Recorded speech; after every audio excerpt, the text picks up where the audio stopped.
Well, the severe storms yesterday that stretched from the mid-Atlantic to the south have killed at least 6 people. The death toll included 3 children in Michigan. Over in Alabama, an apparent tornado tore through a school while classes were in session. 5 students were hurt. And that's where we find CBS News correspondent Skyler Henry, who's live in the town of Dothan. Skyler, you just got to ask about those students. What's the status of those that were injured? Yeah, let's start here. Good news, they are okay. The school district said that of the 5, 2 had to be taken to an area hospital for minor injuries. The other 3 were treated by a school nurse here on site.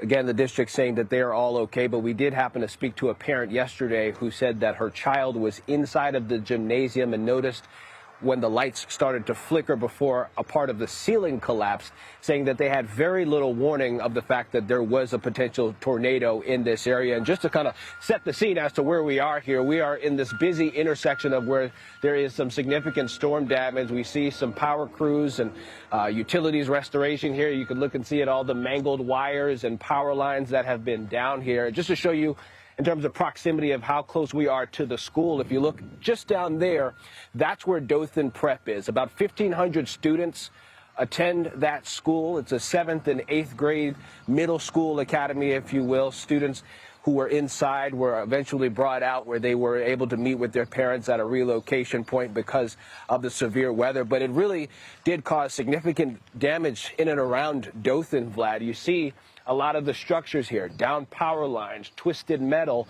all the way down to this structure that is just over my shoulder here. And now people are just getting out, assessing the damage, seeing the extent of it, how costly it will be, and how long it will take to actually recover.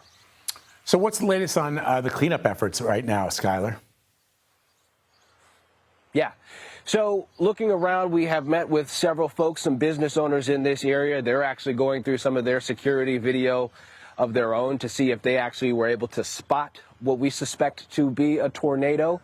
The National Weather Service says that they will be in this area today assessing the damage and also try to determine the strength of what we suspect to be a tornado as well. To that point, the school district says that school at Dothan Prep, where we just showed you, will be closed until they have someone come out to assess the damage. They will not allow students to go back inside of that building. That parent that we told you about before said that her 7th grader was concerned about going inside of that more than 100-year-old structure, ultimately saying that they were concerned about its integrity. So a lot of moving parts here, a lot of questions that need to be answered according to parents in terms of alerts, what people need to do as it relates to tornado warnings and, drills and safety.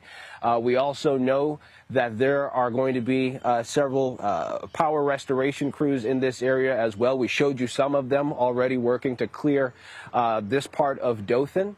And then the cleanup as far as down trees, down pieces of lumber as well. We spoke with one mother of 4 who actually stepped outside into the storm unknowingly, saying that she only got the alert on her phone seconds before the suspected tornado touched down. Still, she braved the conditions to drive to go pick up her kids from the school because she said that she was concerned about their safety, and so she was able to do that. She is safe. We included that as well. But just going to show the extent of the damage here in this area, certainly a big cleanup, but everyone feels as if they'll be okay. All right, Skyler Henry for us in Dothan, Alabama. Thank you, Skyler.